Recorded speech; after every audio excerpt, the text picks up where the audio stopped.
What's up, couch hustler? You know when you're getting old, when you can't see anymore.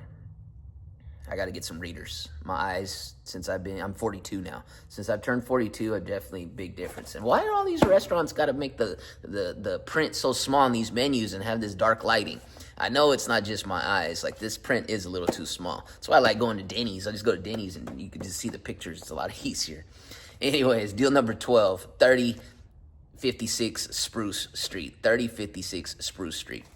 So if you know a little bit about real estate, there's people out there that do what's called wholesaling, and that's how I picked up this property. It was a wholesale deal from somebody.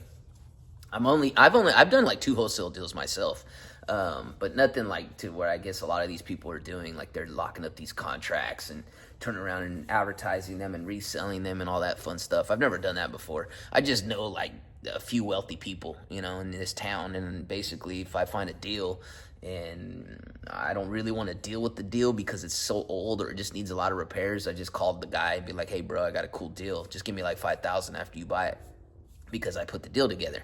Kind of like just being a realtor, basically, just getting commissions. So that's what I did. I've done that like twice, and each time I made anywhere from, I probably made like $4,000, $5,000 just on a little, a referral, basically, which is essentially like a commission. I just didn't have to do all the headache, contract disclosure, all the bullshit a realtor has to do. So this guy, let's see, how's he at? 3050. Oh, dude, this is funny. So 3056 Spruce. I get the property off of Facebook Marketplace. The guy's got it advertised on there, and he's just got it locked up, basically. He's a wholesaler, and he's got the contract, and he wasn't even from Bakersfield. He was from out of town somewhere, and he wanted to sell it to me, and I asked him, I said, hey man, do you got it sub 2? And he said, no, he didn't have it sub 2. He was just going to cash this guy out or something, or maybe that's what he told the guy, he was going to cash him out. So I had to go and actually explain sub 2 to the seller. But in the seller's mind, he was already thinking this guy was going to cash him out. So anyways, I end up knowing the seller from poker. The guy's actual casino, from the casino here in town, which is funny, right? Like, this town's so small, and then in poker, I run across so many different people.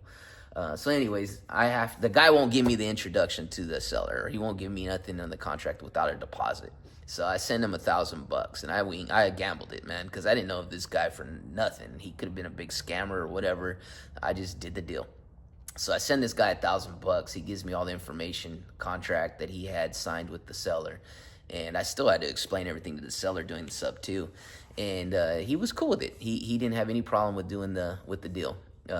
It was about $160,000 was the contract price. He was behind about 3 or 4 months in the payments. I think he's a correctional officer now that I think about it.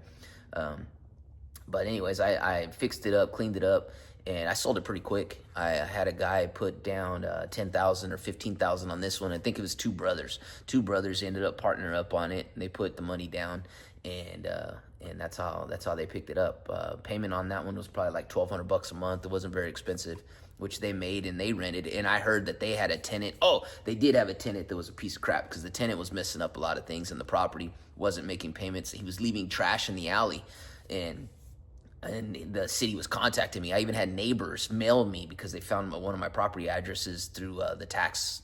Tax. You can find a lot of information online on who owns the property and maybe a mailing address. Anyways, they mailed me letters telling me, hey, your tenant's leaving a bunch of trash. But it wasn't my tenant. I don't even know who the tenant was. I never met the tenant because I lease optioned it to somebody, and that guy put a tenant in there, and it was his tenant. So they almost gave up on the property too, but he ended up getting financing and cashing it out. And this is right when the market was taking off, I remember, because he didn't want to walk away because he had like 80,000, maybe 60,000 equity, plus the 10,000 he put it, or 15,000 they put together, So, but he ended up cashing out, which he did all right. So I made my down payment money, and I think I made probably about 30,000 on that one. It wasn't like a home run, but I made about 30,000, and I did pick it up from a wholesaler, which cost me a little bit of money. I think it cost me like $4,000 or $5,000 total. So I put $1,000 deposit, and then I still owed him like $4,000 or $5,000 just for referral. That's all it was. It was a referral fee, and I don't even know if he was a realtor or what he was exactly. So, but that's how that one went down. So, easy deals. Couch hustler, always hustling.